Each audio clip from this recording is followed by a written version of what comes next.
Halo, salam damai sejahtera saya ucapkan kepada sahabat kebenaran, para pendengar mutiara kebenaran yang saya kasih dalam Tuhan. Apa kabar Anda pada hari ini? Saya harap Anda semua dalam keadaan yang super, keadaan yang sangat baik ya. Baik itu rohani, itu yang paling penting, dan juga secara jasmani. Anda masih bersama dengan saya, Dr. Stephen Einstein Liao, dalam acara kita bersama Mutiara Kebenaran. Kalau Anda baru saja bergabung dengan kami dalam acara Mutiara Kebenaran ini, maka selamat bergabung. Dan apa acara ini? Anda bertanya, acara ini adalah acara kita membahas firman Tuhan. Ya, fokus kita ada pada firman Tuhan. Itulah kebenaran yang dimaksud dalam judul Mutiara Kebenaran. Sesuai dengan kata Alkitab di Yohanes 17 ayat 17, firman-Mu adalah kebenaran. Dan di dunia ini ada banyak kebenaran, saudara kasih Tuhan, tapi kebenaran-kebenaran yang lain itu adalah kebenaran relatif. Ada kebenaran secara negara misalnya, berdasarkan undang-undang dan lain sebagainya. Oke, itu bagus. Ada kebenaran dalam pengertian tradisi manusia, mungkin adat istiadat suku dan lain sebagainya. Ada kebenaran berdasarkan macam-macam lagi yang lain, tapi itu semua adalah kebenaran relatif. Namun kebenaran absolut adalah firman Tuhan dan firman Tuhan kenapa absolut? Karena diberikan oleh Tuhan yang menciptakan langit dan bumi. Jadi asal kita berpegang kepada kebenaran absolut, maka kita berjalan sesuai dengan kehendak Sang Pencipta langit dan bumi. Oleh karena itu, orang yang beriman, orang yang berhikmat sangat menikmati kebenaran firman Tuhan. Ya, dan sampai dengan hari ini kita akan membuka Alkitab kita di dalam kitab Yosua. Kitab Yosua, dan kurang lebih 1 jam ke depan, biasanya kita 1 jam, ya tidak sampai 1 jam biasanya sih. Antara sekitar 40 menit sampai 60 menit lah, tergantung materi kita.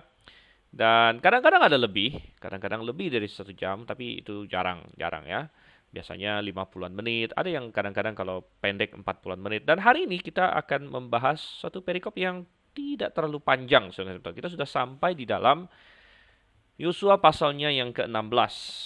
Dan 16 sangat pendek sekali, hanya 10 ayat. Jadi kita akan gabungkan dengan pasal 17. Jadi kita akan bahas Yosua pasal 16 dan 17 yang kalau digabung pun tidak terlalu panjang. Dan sedikit mengingatkan bahwa kita sedang membahas kitab Yosua. Kitab Yosua kita sudah sampai di paruh kedua di sini. Jadi Yosua setengah pertama dari pasal 1 sampai sekitar pasal 12 itu isinya berbagai kisah tentang pertempuran, tentang peperangan antara orang Israel dengan Kanaan dan lain sebagainya. Dan mungkin bagi banyak orang dianggap bagian yang seru dari kitab Yosua. Waktu saya masih muda, saya membaca kitab Yosua di Alkitab, kadang-kadang saya berpikir, wah ini kitab Yosua ini setengah pertamanya seru-seru nih. Semua ada perang ini, perang itu, ada matahari berhenti, ada menyeberangi sungai Yordan, dan lain sebagainya. Tapi paruh keduanya, aduh membosankan. Ini pemikiran saya waktu muda. Karena isinya apa? Isinya adalah tentang bagi daerah, kemudian nama-nama kota, dan lain sebagainya. Jadi buang undi. Wah ini sangat membosankan. Apalagi karena kita tidak ada di sana ya. Kita bukan orang Israel. Kebanyakan nama daerah-daerah yang disebut kita tidak punya gambaran, tidak punya uh, referensi. Namun, saudara kasih Tuhan, Alkitab berkata bahwa seluruh kitab suci, semua bagian Alkitab itu ditulis untuk menjadi manfaat bagi kita. Dan ternyata, kalau kita datang kepada firman Tuhan dengan hati meminta Tuhan untuk menolong kita untuk membaca firman-Nya, menolong kita untuk mengerti firman-Nya, Tuhan akan membukakan hati dan pikiran kita. Jadi kadang-kadang ada orang berkata kepada saya, Pak atau Pak Gembala atau Pak Stephen, saya sudah sering membaca Alkitab tapi saya merasa bosan, saya tidak mendapat apa-apa darinya, saya tidak mendapat manfaat. Maka patut dipertanyakan bagaimana cara Anda membaca firman Tuhan. Adakah nomor satu Anda meminta Tuhan untuk menolong Anda untuk mempelajari firman Tuhan? Itu sangat penting sekali karena firman-Nya ini adalah dituliskan oleh Roh Kudus dan kita perlu bantuan Roh Kudus untuk bisa memahaminya. Dan itu yang akan kita lakukan saat ini. Kita buka Yosua pasal 16. Kalau Anda punya Alkitab silakan buka bersama dengan saya. Sebelum kita masuk kita akan minta pertolongan Tuhan terlebih dahulu. Mari kita bersatu dalam doa. Bapa di surga, terima kasih Tuhan untuk kasih setia kepada kami. Kami sangat mengucap syukur bahwa Engkau begitu baik dan kami mengucap syukur bahwa Engkau memberikan firman-Mu kepada kami sehingga kami dapat membacanya, kami dapat kemudian belajar daripadanya, dan kami dapat melakukannya sehingga itu menjadi kebaikan bagi kami. Tolonglah kami Tuhan, supaya apa yang kami lakukan ini sesuai dengan tuntunan-Mu, dan Engkau yang menerangi hati dan pikiran kami. Kami berdoa dalam nama Yesus Kristus. Amin. Ya, Yosua pasal 16. Kita baca terlebih dahulu. Kita akan lihat di sini, kita mulai ayat 1 sampai dengan ayat yang keempat terlebih dahulu. Kemudian keluarlah undian bagi Bani Yusuf, batas mereka mulai dari sungai Yordan dekat Yeriko, di sebelah timur mata-mata air Yeriko, melalui padang gurun yang naik dari Yeriko ke pegunungan ke Betel. Keluar dari Betel menuju ke Luz, terus ke daerah orang Arki, ke Atarot, turun ke barat ke daerah orang Yaflet, sampai daerah Bet Horon, hilir, dan selanjutnya sampai Gezer dan berakhir di laut. Demikianlah Bani Yusuf, yakni suku Manasye dan suku Efraim, menerima milik pusaka. Oke, jadi mengingatkan sekali lagi, kita sudah sampai di bagian di mana orang Israel menerima tanah mereka, dibagi-bagikan. Jadi di dalam kitab Yosua, pertama-tama Yosua sebagai pemimpin, panglima, ya, panglima di bawah Tuhan tentunya. Tuhan panglima tertinggi, Yosua adalah panglima di bawah Tuhan. Memimpin seluruh pasukan Israel untuk berperang. Dia mulai dari tengah, dia menyeberang sungai Yordan. Yang pertama ditaklukkan adalah Yeriko, kemudian Ai. Kemudian mereka menyerang ke selatan, mengalahkan kota-kota selatan, itu termasuk Yerusalem lah dan semua koalisinya. Habis itu mereka berbalik ke utara dan mengalahkan koalisi utara. Akhirnya kerajaan-kerajaan besar di kanan sudah dikalahkan. Walaupun kerajaan-kerajaan besar sudah dikalahkan, namun masih ada banyak kantong-kantong, ya, tentu karena ingat, tanah itu kan sudah penuh dengan orang Kanaan. Dan walaupun kota-kota besar sudah dikalahkan, kerajaan-kerajaan besar sudah dikalahkan, tetap masih ada banyak sekali orang Kanaan, banyak sekali kota-kota kecil, desa-desa lain sebagainya yang masih ada orang Kanaan di situ. Dan oleh karena itu adalah tugas dari tiap-tiap suku untuk kemudian mereka masing-masing tidak mungkin mengandalkan seluruh Israel berperang terus, itu bisa makan waktu puluhan tahun. Ya, tetapi sekarang dibagi dulu, ya, kemudian suku mana dapat bagian mana, dialah yang bertanggung jawab untuk menguasai sepenuhnya bagian dia. Dan ini merupakan gambaran yang luar biasa tentang bagaimana biasanya Tuhan beroperasi di dalam kehidupan kita. Dan selalu Tuhan menyertai kita, Tuhan menolong kita, namun Tuhan juga ingin kita punya tanggung jawab, ya. Artinya kita melakukan bagian kita untuk mendapatkan apa yang menjadi milik kita. Yosua membagikan tanah, misalnya yang pertama yang sudah kita bahas di pasal 14 dan 15 adalah suku Yehuda. Suku Yehuda yang diundi pertama, suku Yehuda dapat bagian selatan dari Kanaan, dan bagian yang besar. Tapi adalah tugas dan tanggung jawab mereka untuk mendudukinya, untuk berperang secara rohani, ya, berperang di situ, dan mendapatkan berkat-berkat yang telah Tuhan berikan kepada mereka. Demikian juga kita di dalam kehidupan Kristiani kita. Tuhan sebenarnya mempersiapkan begitu banyak berkat-berkat rohani yang semuanya ada di dalam Yesus Kristus tentunya.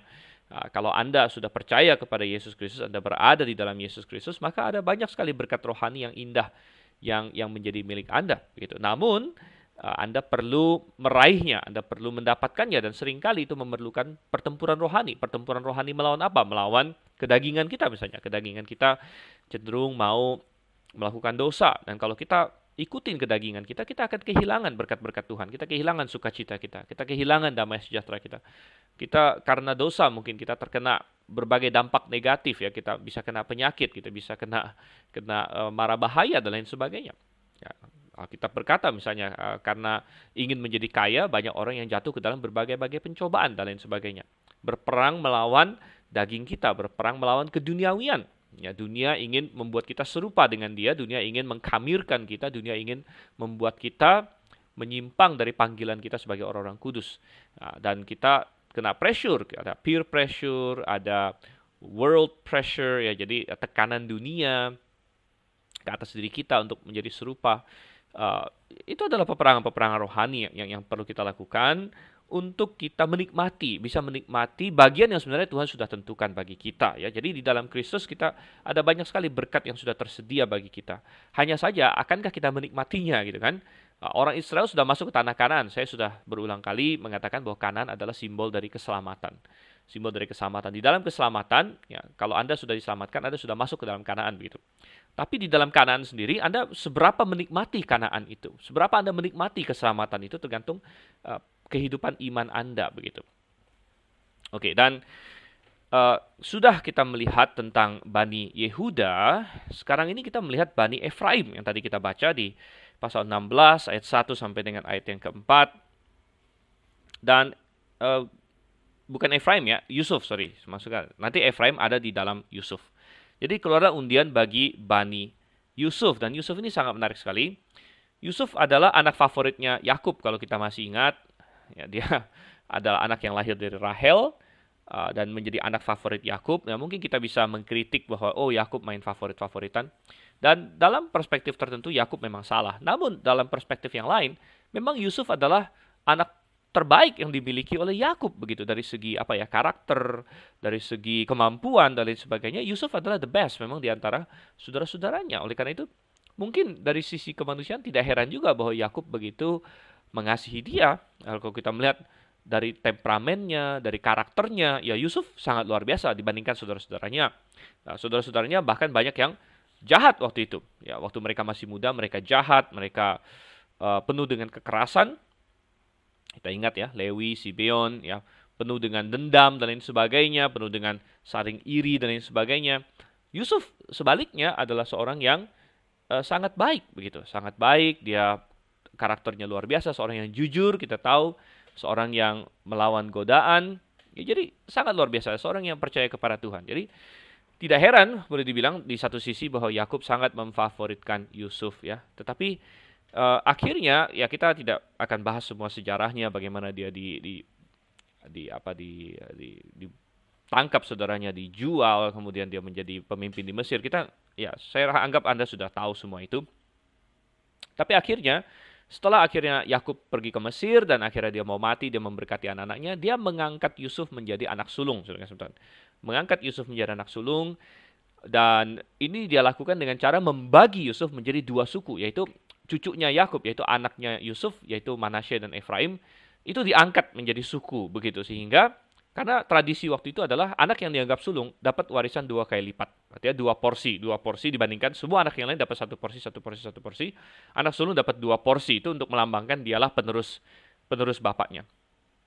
Dan Yusuf, Yakub bilang sama dia, nanti waktu hitung warisan tidak pakai nama kamu, pakai nama 2 anak kamu, yaitu Manasye dan Efraim, supaya kamu dapat 2 porsi begitu intinya. Jadi Yusuf diangkat menjadi yang sulung. Dan belakangan akhirnya memang ada 2 suku yang paling menonjol di Israel, yaitu Yehuda dan Yusuf. Ya, Yusuf terutama Efraim di sini. Dan Yehuda belakangan, memang pertama Yehuda memang kurang bagus, tapi belakangan dia menjadi orang yang hebat juga. Jadi ini juga pelajaran yang indah bahwa kalau Anda pada masa muda Anda kurang efektif bagi Tuhan atau Anda jauh dari Tuhan, bukan berarti it's too late ya. Ada kisah-kisah yang sangat indah orang yang dari muda sudah kenal Tuhan, sudah ikut Tuhan. Itu bagus, contohnya Yusuf, contohnya Daniel. Tapi ada juga kisah-kisah orang-orang yang masa mudanya mungkin dia habiskan dengan agak percuma atau dengan kacau. Belakangan dia menjadi orang yang hebat dipakai Tuhan juga. Bisa juga, ada juga banyak cerita seperti itu dalam Alkitab. Contohnya ya Yehuda misalnya. Contohnya mungkin juga Paulus atau Saulus yang masa mudanya menjadi penganiaya. Jadi ada contoh kedua-duanya. Tentu yang menjadi pelajaran bagi kita adalah jangan menunggu-nunggu gitu. Jangan juga Anda masih muda bilang, ya udahlah, nanti saya tunggu tua aja ikut Tuhan. Tidak ya, tidak ada jaminan bahwa Anda bisa seperti itu. Bahkan kalau Anda sengaja mengeraskan hati, Anda bisa makin jauh dari Tuhan, makin jauh, dan bisa jadi tidak ada putar balik lagi nanti ya. Tetapi Yehuda adalah orang yang masa mudanya ya tidak menonjol, ya tidak lebih hebat dari Yusuf yang jelas. Kita membaca di kitab Kejadian dia ada main pelacur lain sebagainya. Tapi belakangan dia menjadi seorang yang luar biasa. Dan akhirnya Yehuda dan Yusuf menjadi 2 pilar utama, 2 tiang utama di dalam Israel. Yehuda sudah dibagi, dan tokoh yang menonjol di Yehuda waktu itu adalah Kaleb. Kita sudah lihat itu di pasal 14. Sedangkan tokoh yang menonjol di Yusuf ini siapa? Banyak saudara. Salah satunya Yosua sendiri. Jadi Yosua itu berasal dari suku Yusuf, terutama dari suku Efraim. Dan kalau kita lihat dari ayat 1 sampai ayat 4 ini adalah pembagian secara umum terlebih dahulu. Pembagian secara umum, jadi suku Yusuf, mereka dapat di mana? Nah, kalau kita baca secara sekilas, mereka dapat daerah di tengah-tengah Kanaan. Jadi kalau tadi Yehuda di bagian selatan, selatan. Jadi suku yang paling selatan itu Yehuda. Nah, sedangkan Yusuf, suku Yusuf, nanti Efraim, itu mendapat di tengah. Kalau kita perhatikan di ayat 1 ya, dia dapat di dekat Yeriko. Tadi kan sudah kita bahas, Yeriko itu ada di tengah Kanaan. Tengah Kanaan, Yeriko di situ. Kemudian Bethel dan lain sebagainya. Ini semua ada di tengah-tengah Kanaan begitu. Dan ini sangat menarik sekali karena belakangan kita kan sudah tahu ya, karena kita sudah baca seluruh sejarah Alkitab. Belakangan nanti kerajaan Israel kan akan terpecah dua menjadi Yehuda versus Efraim. Jadi Efraim ada di tengah-tengah Kanaan, itu juga mendukung nanti terjadinya perpecahan di situ. Oke, dan tadi kita bahas suku Yusuf itu Manasye dan Efraim. Ayat 4, suku Manasye dan suku Efraim menerima milik pusaka. Kita baca dulu ayat 5 sampai ayat 10 di sini. Ayat 5 sampai ayat 10, daerah Bani Efraim menurut kaum-kaum mereka ialah demikian. Batas milik pusaka mereka ke timur ialah Atarot Adar sampai Bet Horon Hulu. Ke barat batas itu keluar di sebelah utara Mikmetat. Kemudian batas itu membelok ke timur ke Ta'anat Silo.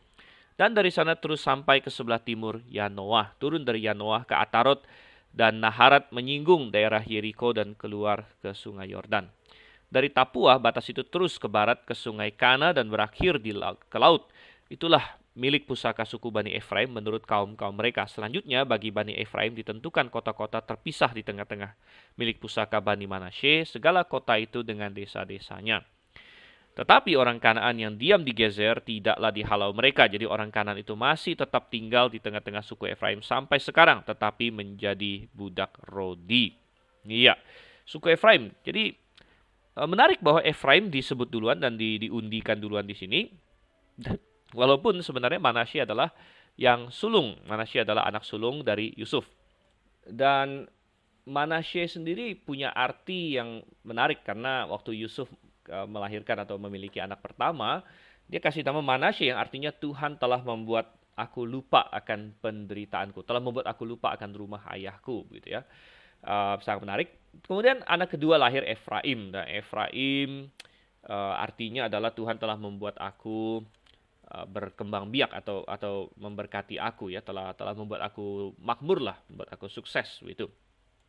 Ya, dan kemudian kita masih ingat bahwa ketika Yakub sudah mau meninggal, akhirnya dia memberkati Yusuf dan dia memberkati anak-anak Yusuf dan dia mendahulukan Efraim dibandingkan dengan Manasye. Dia menaruh tangan kanannya pada Efraim, tangan kiri pada Manasye, dan waktu Yusuf mau pindahkan tangan bapaknya, Yakub bilang tidak, aku tahu kok yang mana yang sulung. Tapi dia bilang yang sulung ini Manasye akan menjadi bangsa yang hebat, tapi Efraim akan lebih hebat dari dia. Dan ini merupakan suatu tema yang banyak berulang di dalam Alkitab, di mana banyak sekali anak-anak yang lebih muda yang dalam Alkitab kemudian mengungguli kakak-kakak mereka, abang-abang mereka. Itu suatu tema. Dan ini memberitahu kita bahwa tidak ada seorang pun yang perlu berkecil hati karena situasi dia. Tidak ada sesuatu yang sudah fix sebenarnya. Ya, sesuatu atau orang bilang ditakdirkan begitu. Kamu ditakdirkan jelek, kamu ditakdirkan pecundang, kamu ditakdirkan orang yang kalah, orang yang gagal. Tidak ada ya. Selama kita mau berseru kepada Tuhan, selama kita mau mengandalkan Tuhan dan kita mau maju dengan iman dan kita mau berjalan, kita mau berusaha dengan sekuat tenaga, Tuhan akan memberkati kita gitu. Dan situasi kita tidak ada masalah. Jadi dunia biasanya tentu ya menomorsatukan anak sulung, begitu. Anak sulung kan puncak kegagahan gitu ya. Biasanya anak sulung di nomor satu kan, tetapi tidak jarang dalam Alkitab yang bungsu yang akhirnya lebih baik begitu, atau anak yang lebih muda yang lebih baik. Contohnya banyak ya, misalnya Yakub dengan Esau, akhirnya Yakub yang maju kan. Di sini lagi ada Efraim dengan Manasye. Efraim adalah yang lebih muda, dia pula yang maju begitu. Dan itu sangat menarik. Tapi bukan berarti kalau sulung itu pasti gagal juga, tidak ya. Walaupun ada orang yang sempat membuat observasi, saya pernah katakan juga di bagian Mutiara Kebenaran yang lain, bahwa dari Adam sampai dengan Yesus Kristus tidak ada satupun daftar silsilah di situ. Kalau Anda buka di Matius atau di Lukas, tidak ada satupun nama yang kita tahu persis dia adalah anak sulung gitu. Tidak ada, walaupun ya mungkin saja ada, tapi kita tidak tahu, kan banyak kita tidak tahu ya, banyak kita tidak tahu apakah dia sulung atau bukan maksudnya. Kita bisa asumsikan banyak yang sulung gitu, asumsi loh, asumsi. Karena apa? Kan ada banyak raja-raja, raja-raja biasanya turun ke anaknya itu anak sulung, biasanya gitu. Jadi kita asumsikan ada anak sulung di situ, tapi tidak ada yang terkonfirmasi gitu, tidak ada yang terkonfirmasi adalah anak sulung. Misalnya Abraham jelas bukan anak sulung, Ishak bukan anak sulung ya, karena Ismail lebih besar. Yakub bukan anak sulung, kemudian Yehuda jelas bukan anak sulung, dan seterusnya kita tidak ada satupun yang kita terkonfirmasi adalah anak sulung gitu. Namun bukan berarti anak sulung juga pasti jelek, saudara kasih Tuhan ya. Saya sendiri anak sulung dalam keluarga, tetapi ada juga contoh-contoh anak sulung yang luar biasa begitu. Dan contoh yang paling contoh di atas segala contoh ya, contoh yang paling baik adalah Yesus Kristus sendiri. Ya, Yesus Kristus adalah anak sulung, nah itu sudah pasti. Yesus Kristus anak sulung. Dan dia anak sulung berarti dia punya saudara ya. Jadi gereja Katolik hari ini punya satu ide yang aneh bahwa Maria tidak pernah bersetubuh dengan Yusuf. Saya tidak tahu mengapa mereka mau berpendapat begitu, seolah-olah ada suatu hal yang luar biasa mengenai keperawanan begitu. Dan seolah-olah kalau perawan itu kudus, kalau tidak perawan itu tidak kudus ya, dan sebagainya. Itu suatu konsep yang salah juga sebenarnya ya, karena selama itu di dalam desain Tuhan, misalnya dalam pernikahan, maka persetubuhan itu bukan hal yang jelek, bukan dosa, hal yang bagus begitu, bagus malah ya. Jadi tidak ada alasan mengapa Yusuf dan Maria tidak melakukan hubungan suami istri sebagaimana layaknya. Dan Alkitab mencatat bahwa Yesus punya saudara-saudara, makanya dia disebut sebagai anak yang sulung di situ, anak yang sulung. Jadi Yesus Kristus adalah contoh anak sulung yang sangat baik ya. Tapi sekali lagi, Anda sulungkah, Anda bungsukah, Anda anak kedua, ketiga, keberapakah? Tidak masalah, yang penting adalah hubungan Anda dengan Tuhan. Satu hal lagi yang menarik adalah saya observasi adalah masalah penamaan. Jadi di Indonesia ada yang pepatah yang berkata nama adalah doa. Jadi ketika orang tua kasih nama sama anak, kadang-kadang kita hati-hati ya, kita hati-hati. Kita mau kasih nama apa, dan sebagainya. Seperti Efraim dan Manasye yang kita sebut di sini, waktu dikasih nama juga menarik.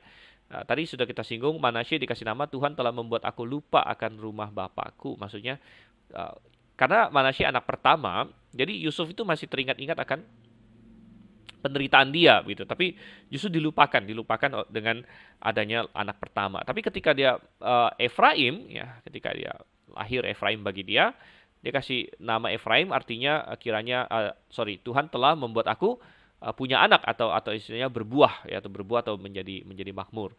Jadi lebih positif ya, penamaan Efraim itu lebih positif, lebih mengucap syukur kepada Tuhan ya, walaupun Manasye juga sih mengucap syukur kepada Tuhan. Jadi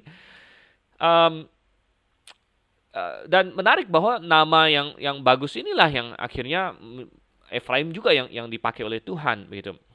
Contoh lain adalah waktu Yakub kasih nama sama anak-anaknya. Dan yang menarik adalah bukan Yakub yang kasih nama sama anak-anaknya, melainkan istri-istrinya yang kasih nama. Ya, kita masih ingat bahwa dia punya dua istri ya, yaitu Lea dan Rahel, dan kemudian dia tambah 2 gundik lagi.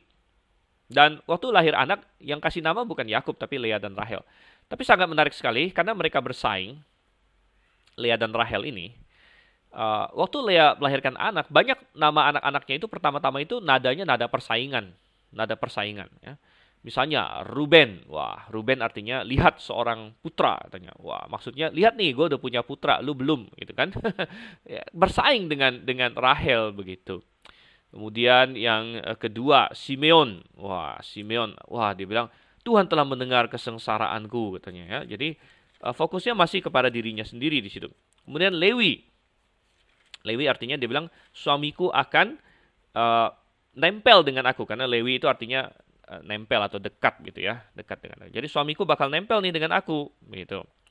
Kemudian jadi semua nama pertama, nama kedua, nama ketiga itu agak-agak egois lah gitu ya, dan perlihatkan semacam perseteruan dengan adiknya Rahel. Tetapi ketika dia sampai kepada anak yang keempat, kita melihat dia tidak lagi memberi nama sesuai dengan perseteruan dia, tapi dia kasih nama Yehuda.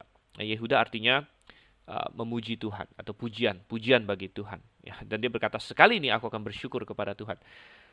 Nama yang indah dengan motivasi penamaan yang mungkin lebih tulus, lebih murni dibandingkan yang tiga lainnya. Sehingga menarik bahwa akhirnya Yehuda lah yang Tuhan pilih untuk menjadi tiang penopang dasar kebenaran atau menjadi garis Mesias di situ, menjadi ahli waris, menjadi nenek moyang Mesias. Jadi itu sangat menarik sekali. Nama berpengaruh, tapi bukan dalam pengertian, oh, waduh, gawat dong. Misalnya Anda nih, Anda punya nama yang kurang bagus misalnya. Waduh, gawat nih. Tidak juga, tidak. Saya katakan tadi tidak ada yang namanya ditakdirkan ya. Tidak ada yang namanya ditakdirkan. Kalau nama Anda kurang bagus, tapi Andanya bagus, ya Tuhan tetap akan berkati Anda. Bahkan di dalam perjanjian lama, orang-orang seperti itu Tuhan ubah namanya bahkan. Yakub namanya apa? Yakub itu artinya tumit sebenarnya, karena waktu dia lahir dia pegang tumit kakaknya. Tapi tumit itu, Yakub itu bisa juga berarti orang yang menyengkat orang lain. Karena kalau orang lagi lari kita tangkap kakinya, tangkap tumit, ya dia kan jatuh. Jadi kayak menyengkang orang gitu ya. Jadi akhirnya Yakub itu diejek oleh Esau sebagai seorang penipu, orang yang menjatuhkan saudaranya gitu. Ya, jadi dia penipu katanya. Padahal maksud tujuan Ishak kasih nama Yakub mungkin adalah, wah, dia pegang tumit kakaknya gitu ya. Namun akhirnya Tuhan ubah namanya menjadi Israel. Ya, Tuhan ubah nama Israel ya. Abram diubah menjadi Abraham dan sebagainya. Jadi nama bisa berpengaruh pada kita, namun juga tidak harus mengikat kita. Tidak harus mengikat kita, dan itu bisa menjadi sesuatu yang kita intinya kita hubungan kita dengan Tuhan gitu. Nah, Efraim di sini disebut duluan daerah-daerahnya, tapi satu hal yang menarik di ayat 10 tadi, Yosua 16 ayat 10, orang Kanaan yang diam di Gezer tidaklah dihalau mereka. Jadi orang Kanaan itu masih tetap tinggal di tengah-tengah suku Efraim sampai sekarang, tapi menjadi budak Rodi. Dan ini adalah suatu kesalahan, karena sebenarnya Tuhan sudah kasih tahu orang Israel untuk mengusir semua orang Kanaan, ya, mengusir semua orang Kanaan, menghalau mereka, dan tidak boleh dibiarkan tinggal, karena nanti mereka akan menjadi duri dalam daging, mereka akan menyimpangkan hati orang Israel. Tapi orang Israel tidak melakukan perintah Tuhan dengan sepenuh-penuhnya, dan ini akan menjadi momok bagi mereka belakangan. Mengapa tidak mereka halau? Ya, banyak alasan ya, mungkin mereka merasa terlalu lemah ya, padahal kalau dengan Tuhan ya mestinya mereka bisa menang gitu. Atau mungkin mereka malas, atau mungkin mereka merasa mereka pengen punya budak. Nah, mereka pengen punya budak. Jadi kadang-kadang yang membuat kita tidak mau mentaati firman Tuhan adalah masalah kenyamanan, saudara Tuhan. Ada budak kan lebih enak daripada tidak ada budak ya. Jadi masalah kenyamanan bisa membuat kita tidak mau taat sama firman Tuhan. Coba kita camkan dan renungkan, adakah itu terjadi dalam hidup kita? Oke, selanjutnya, lanjut lagi. Pasal 17 sekarang, ayat 1. Kita baca sampai mana nih? Ya, kita baca ini pelan-pelan aja, 1 sampai 6 dulu sini ya. 1 sampai 2 dulu deh. Bagian undian yang ditentukan bagi suku Manasye, sebab dialah anak sulung Yusuf, ialah demikian kepada Makir anak sulung Manasye, bapak Gilead, telah diberikan Gilead dan Basan karena ia seorang tentara. Jadi bagian itulah yang ditentukan bagi anak-anak Manasye yang lain menurut kaum-kaum mereka, yakni bagi Bani Abiezer, Bani Helek, Bani Asriel, Bani Sekem, Bani Hefer, dan Bani Semida. Itulah keturunan yang laki-laki dari Manasye bin Yusuf menurut kaum-kaum mereka. Dan perlu diingatkan bahwa ini adalah setengah Bani Manasye saja, setengah. Yang setengahnya lagi sudah mendapat bagian di sebelah timur Sungai Yordan bersama dengan suku Gad dan suku Ruben, ya, suku Gad dan suku Ruben. Dan setengah Manasye itu sudah di sebelah timur. Sekarang ini suku Manasye yang setengah lagi di sini.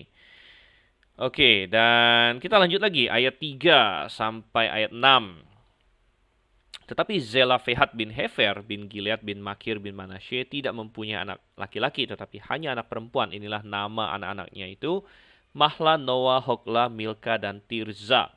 Mereka datang menghadap Imam Eleazar dan menghadap Yosua bin Nun serta para pemimpin dan berkata, Tuhan telah memerintahkan kepada Musa untuk memberikan milik pusaka kepada kami di tengah-tengah saudara-saudara kami. Sebab itu diberikannya kepada mereka milik pusaka di tengah-tengah saudara-saudara ayah mereka, sesuai dengan titah Tuhan.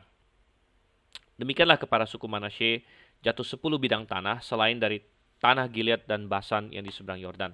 Sebab anak-anak perempuan Manasye telah menerima milik pusaka di tengah-tengah anak-anaknya lelaki, sedang tanah Gilead ditentukan bagi anak-anak lelaki Manasye yang lain. Ya, sedikit episode di sini. Ini mengulang yang sudah dibahas di kitab Bilangan sebenarnya, yaitu ada suatu kasus di mana seorang di antara orang Israel, dan kebetulan dia suku Manasye, tidak punya anak laki-laki, tapi punya anak perempuan gitu ya. Kalau dia tidak punya anak sama sekali, itu lain lagi ceritanya nanti. Kalau dia tidak punya anak sama sekali, ya akan jatuh ke saudara terdekatnya gitu. Tapi sekarang ini dia punya anak perempuan, tidak punya anak laki-laki begitu, dan itu ada dibahas di Bilangan pasal 27. Dan Israel menganut konsep patriarkis ya, jadi keturunan itu jatuh kepada laki-laki tentunya. Nah, hari ini di dunia ini kan sedang marak-maraknya anti patriarki dan sebagainya. Saya ketawa aja. Bagaimana orang Kristen menghadapi semua itu? Saya katakan patriarki itu artinya apa? Patriarki dalam pengertian positif ya, artinya kepemimpinan laki-laki. Patriarki secara literal itu artinya kepemimpinan bapak ya. Jadi dari pater bapak, arki itu dari arkon, kepemimpinan atau pemimpin. Jadi patriarki itu secara literal adalah kepemimpinan bapak atau kepemimpinan laki-laki.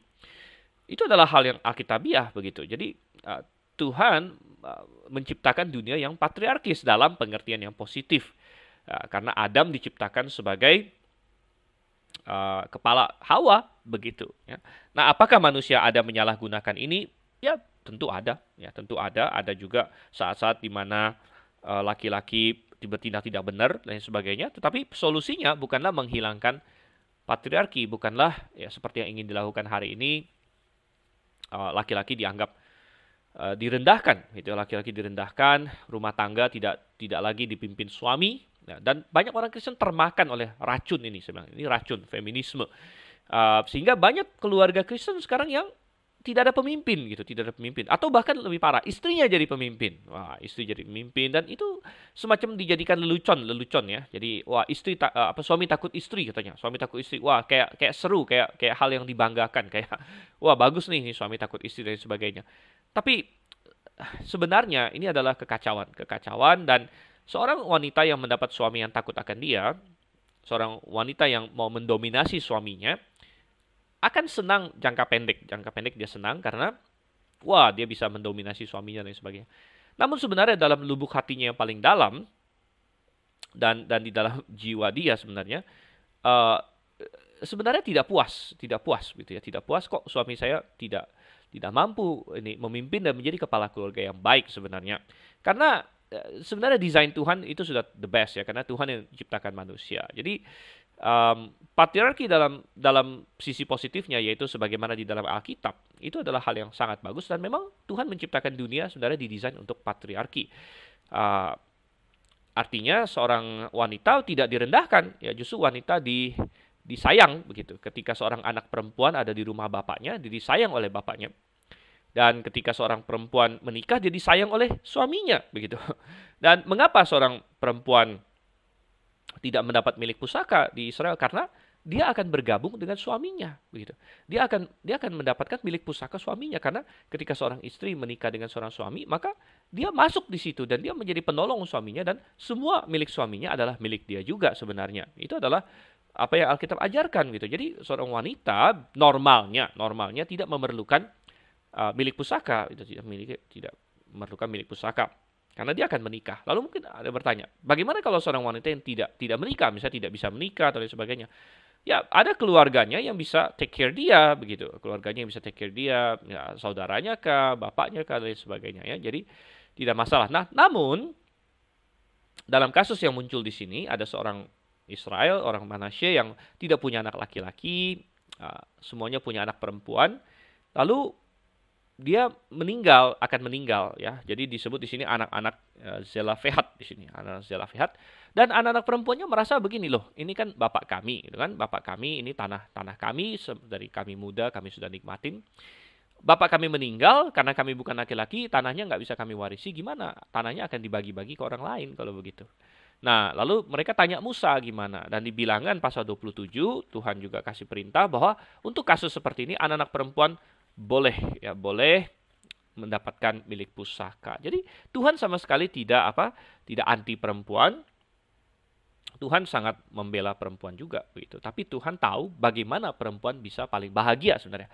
Dan perempuan paling bahagia bukan ketika dia mendominasi suaminya.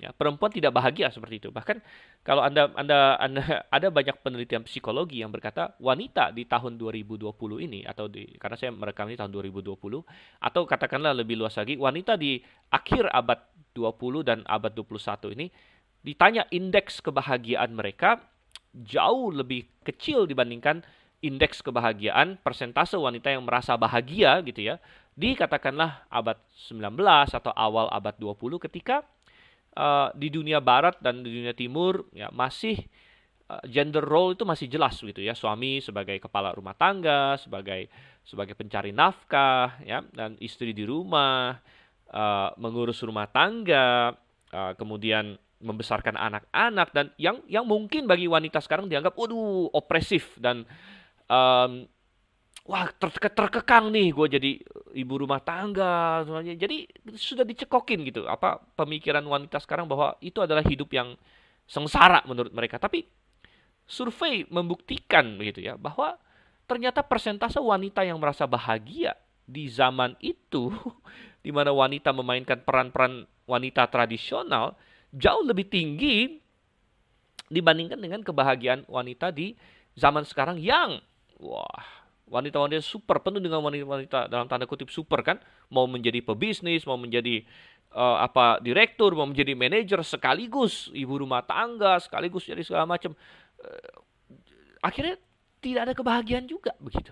Yang ada kecapean tiap hari karena kerja berlebihan, dan karena dia tidak menjadi penolong suaminya, tapi dua-duanya kerja, dan akhirnya banyak konflik di antara keduanya, dan tidak mau mengakui suami sebagai pemimpin karena dia juga hebat kan, dia juga jagoan begitu. Clash ya, penuh dengan konflik dan sebagainya. Ya akhirnya tidak bahagia juga saudara kasih Tuhan, tidak bahagia ya, karena desain Tuhan adalah yang terbaik. Tapi saya bukan berarti berkata wanita tidak boleh bekerja sama sekali ya, bukan itu pengajaran saya. Tapi wanita harus memikirkan ya bahwa Tuhan punya desain untuk dia, dan dia harus memainkan perannya dengan baik sesuai dengan Alkitab begitu ya. Nomor satu, dia harus tunduk sama suaminya. Kalau dia berkeluarga, itu adalah kehendak Tuhan gitu.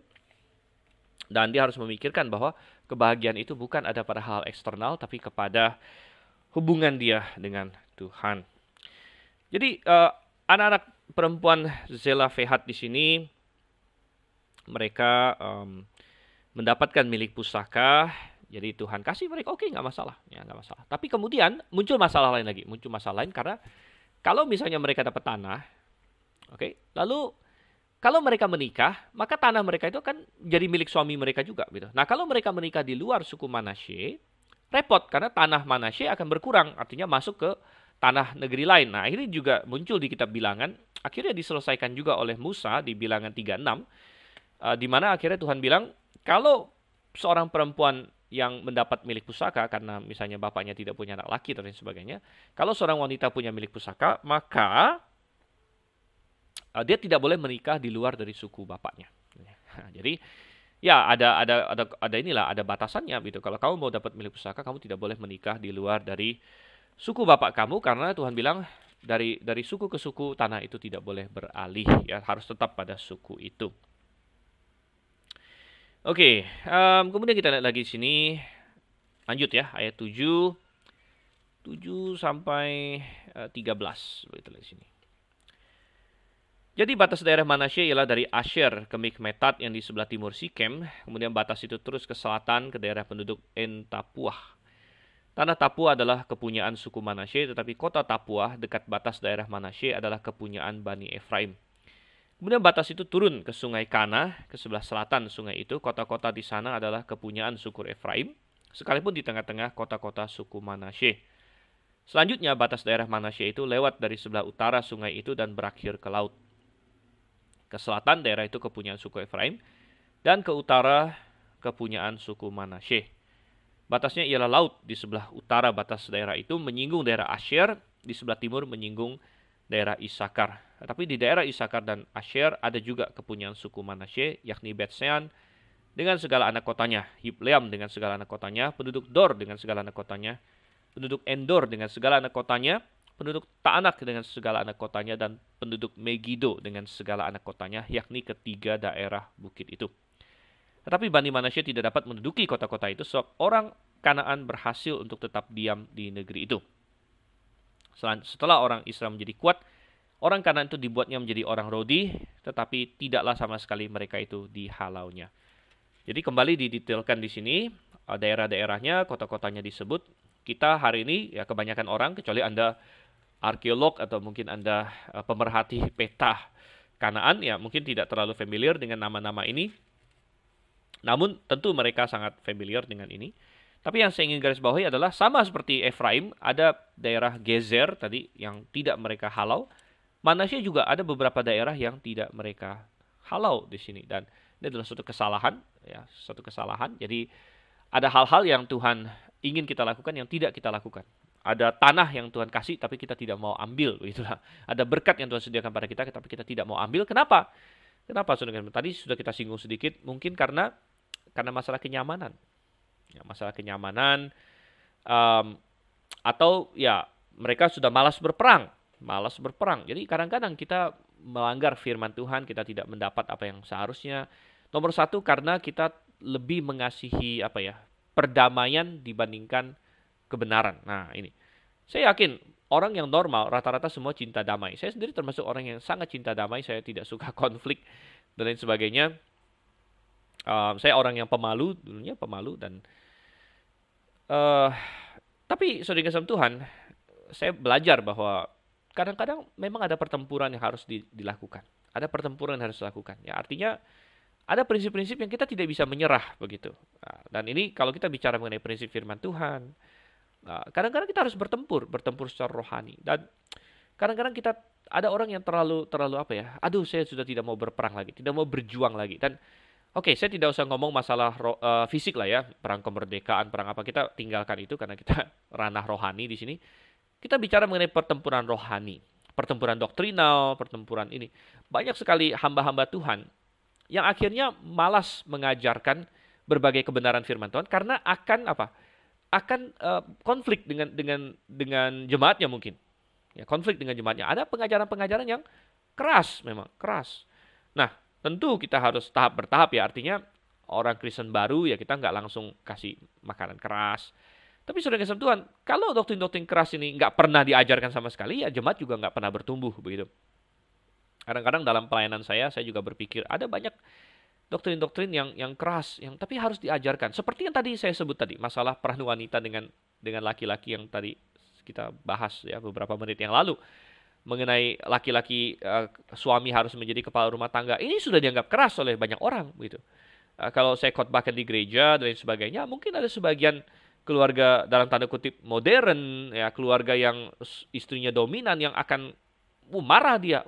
Ini menyinggung saya ini. Wah, saya nggak suka gereja ini. Masa di gereja ini suami harus jadi kepala rumah tangga loh. Itu memang pengajaran Alkitab. Baca Efesus pasal 5 ya, baca 1 Korintus 11, baca 1 Timotius 2 dan sebagainya.